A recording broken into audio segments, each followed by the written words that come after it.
There is a subtle prison that many live in, often without even realizing it, the prison of irritation, frustration, and anger. One careless word from a coworker, one sharp glance from a stranger, one unkind comment from a friend, and suddenly our peace is shattered. We tell ourselves that the problem lies with them, the rude driver, the disrespectful colleague, the arrogant relative. Yet in truth, the greatest enemy is not outside of us, but within us. The things that bother us most about others are often mirrors reflecting what we have not yet conquered in ourselves.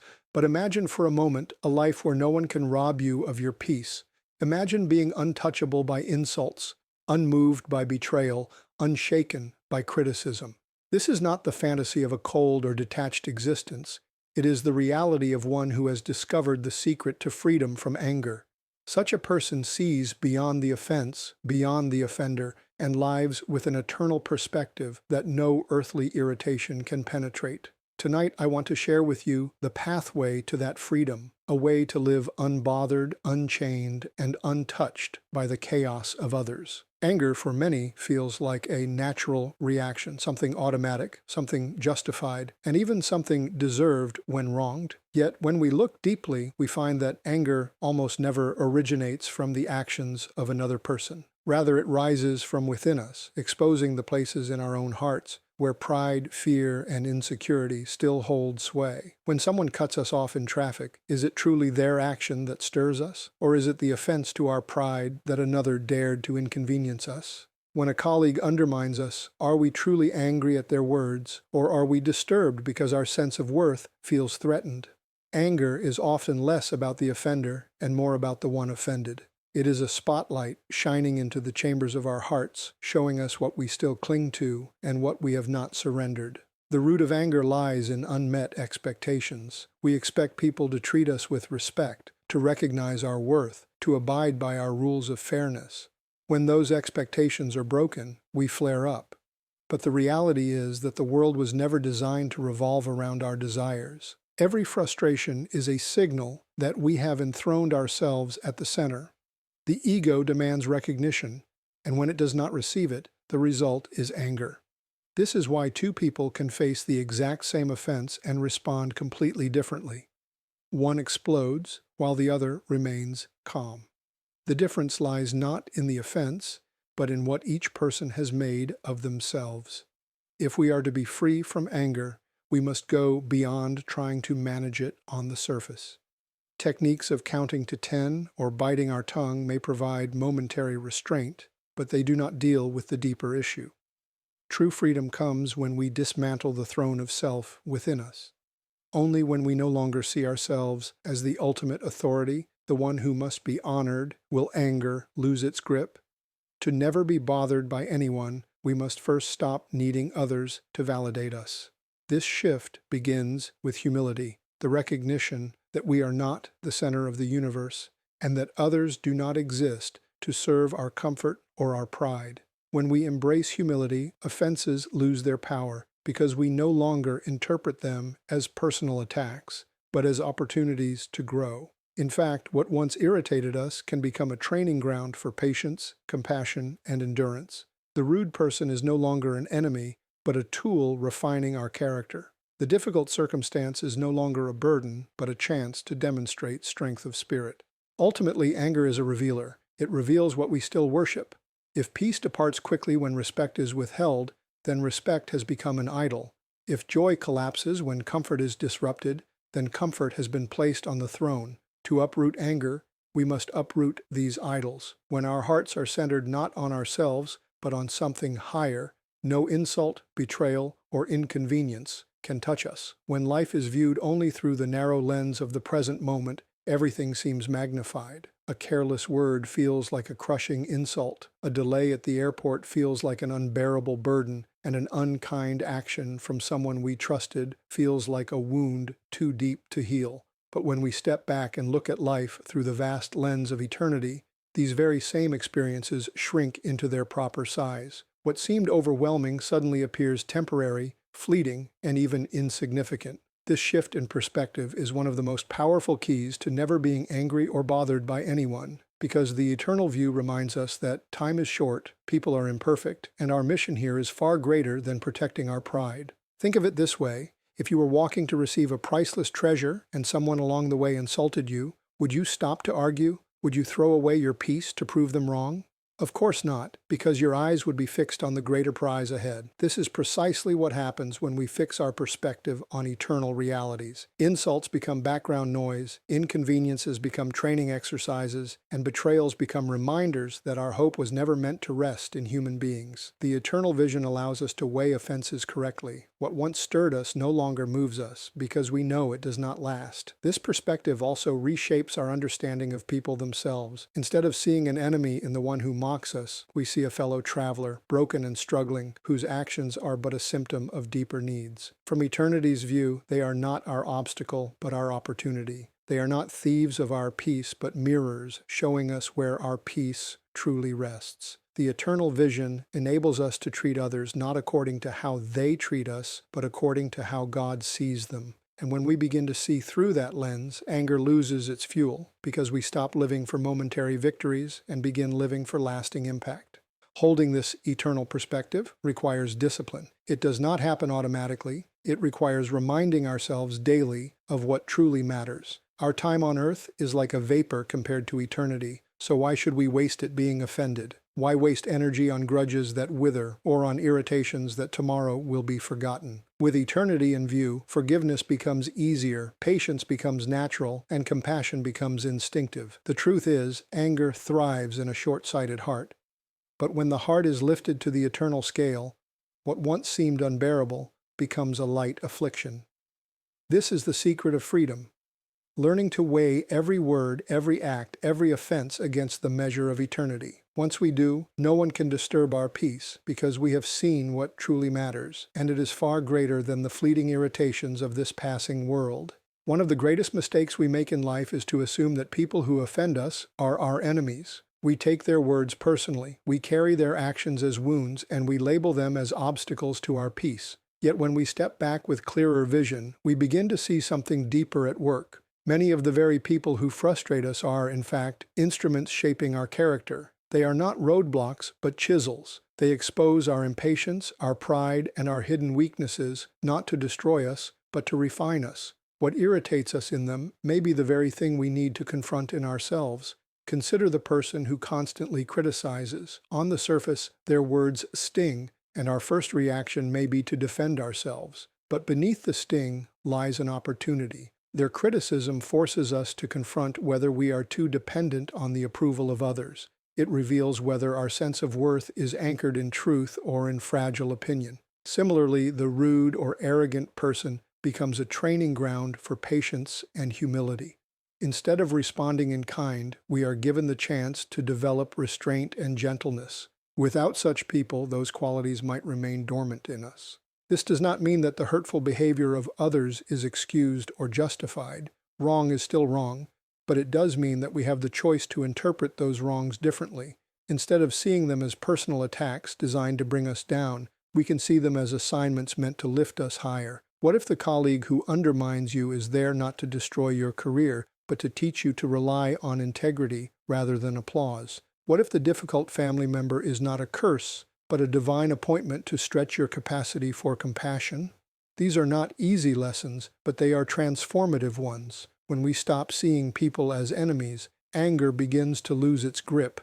Anger feeds on the belief that someone is against us, that their words or actions are assaults we must fight back against. But if we shift our perspective and see them instead as unwilling teachers or even tools in God's hands, the dynamic changes entirely. Suddenly, the offense is no longer about protecting our pride, but about refining our soul. We no longer need to fight, because there is nothing to defend. Every encounter with a difficult person becomes an invitation. Will we react with irritation, or will we respond with wisdom? Will we curse the instrument, or will we allow it to carve us into something stronger? In truth, the people who bother us most may be the very ones we need most. They reveal what we still must surrender, and they guide us toward the kind of maturity that cannot be shaken. Once we recognize this, we are no longer easily angered, because every irritation is simply another step toward becoming who we were meant to be.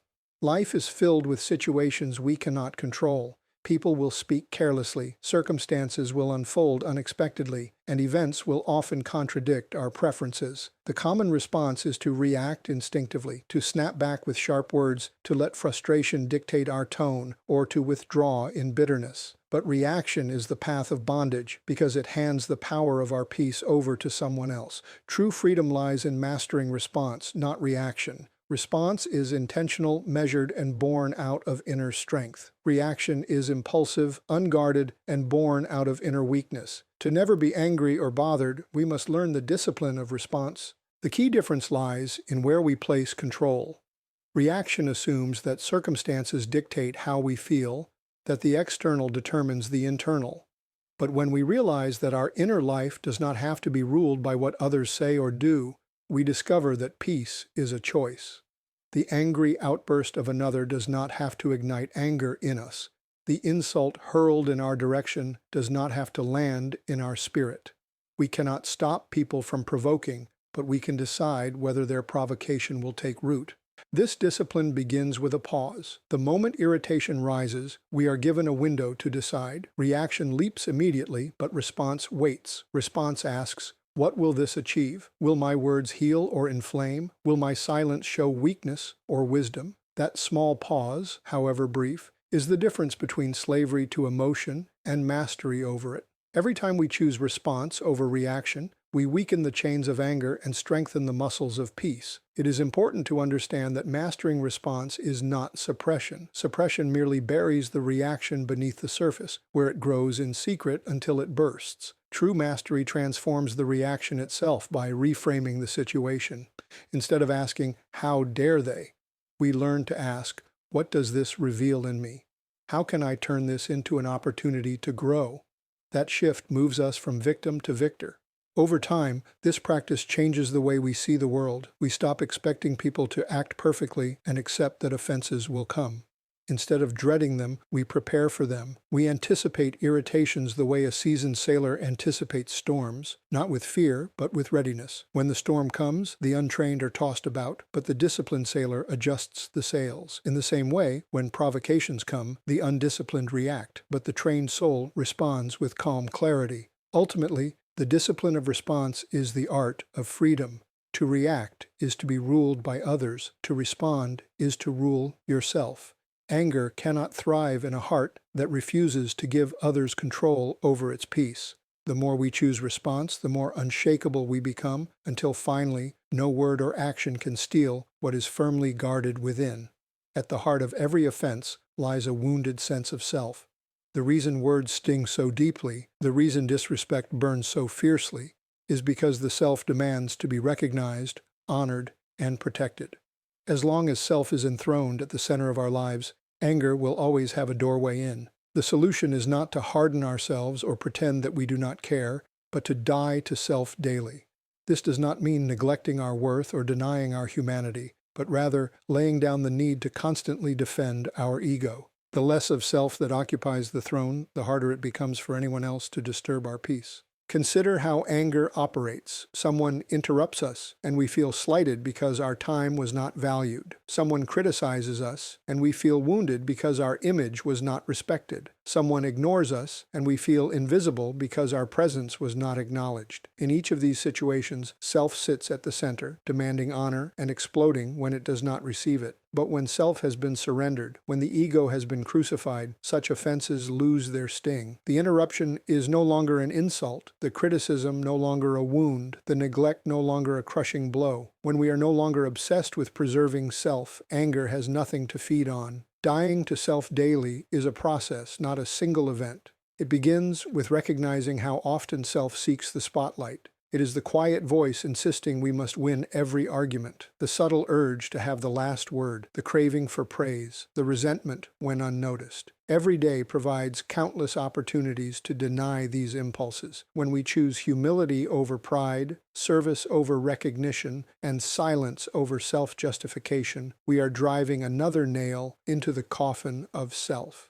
With each choice, anger loses more ground, until eventually offenses slide off us like water off stone. The freedom that comes from dying to self is profound. Imagine the liberty of not needing to prove yourself right every time someone challenges you. Imagine the peace of not being disturbed when overlooked or misunderstood. Imagine the strength of being unmoved when insulted, because there is no ego left to wound. This is not weakness. It is the deepest form of strength. It is the ability to live beyond the reach of provocation. Dying to self also allows us to love others more freely. When self is alive, relationships are negotiations for honor and recognition. But when self has been laid down, relationships become opportunities to give without demanding in return. Suddenly, even those who wrong us cannot steal our peace, because we are no longer living for ourselves. The secret to never being angry or bothered lies here, in surrendering the throne of self. The death of ego is the birth of unshakable peace. When self no longer demands to be defended, nothing anyone says or does has the power to disturb us. The battles that provoke our anger are rarely fought on the outside. They are almost always won or lost within. What happens in the secret place of the mind determines whether we will live at peace or be constantly disturbed. A person who leaves their inner life unguarded is like a city without walls. Every insult enters freely, every provocation sets a fire, and every criticism pierces deeply. But when the mind is fortified with truth and guarded through prayer, peace becomes impenetrable. No attack from the outside can break through the defenses built within. Guarding the inner life begins with filling it with truth. Lies are the fuel of anger. Lies such as, "I must be respected to have value," "I cannot endure being misunderstood," or "I must defend myself at all costs," give anger its justification. But when we confront those lies with truth, their power dissolves. The truth tells us that our worth is not determined by how others see us, that misunderstanding does not diminish our identity, and that silence in the face of insult can be a sign of strength, not weakness. The more deeply these truths take root, the less room anger has to grow. Prayer is the second fortress of the inner life. Prayer shifts our gaze from people to the one who governs all things. It lifts our focus off the offense and places it on the eternal. In prayer, we hand over the burden of justice, the desire for revenge, and the sting of insult to the one who judges rightly. That transfer relieves us from the compulsion to react. Prayer calms the heart, centers the mind, and realigns the soul. It takes the energy that anger would have consumed and turns it into peace that cannot be shaken. When truth and prayer work together, a transformation occurs. Instead of seeing every offense as a personal attack, we begin to see it as noise that cannot penetrate our inner sanctuary. The words of others may reach our ears, but they do not take hold of our hearts. The actions of others may affect our circumstances, but they do not dictate our peace. This is because the inner life is anchored, fortified, and guarded. Practically, this means we must be intentional with what we feed our minds. If we dwell on offenses, we rehearse anger. If we meditate on truth, we rehearse peace. It also means cultivating a habit of prayer not just in crisis, but daily, so that peace becomes our default. Over time, this practice creates an atmosphere around us that others can sense. People may expect irritation from us, but instead they encounter calm. They may try to provoke, but find no foothold. The unguarded heart is easily angered. The guarded heart is untouchable. When our inner life is secured by truth and prayer, we no longer live at the mercy of others' words or actions. Instead, we live from a place of strength that no insult, betrayal, or circumstance can penetrate. When anger rises, it is usually because we see the one who hurt us only through the lens of what they did. We reduce them to their offense, forgetting that behind every sharp word or cruel action is a person shaped by wounds, fears, and failures of their own. Anger thrives when we focus narrowly on the insult, but compassion is born when we look deeper. To exchange anger for compassion is to recognize that the one who bothers us is not simply an enemy to resist, but a soul in need of grace.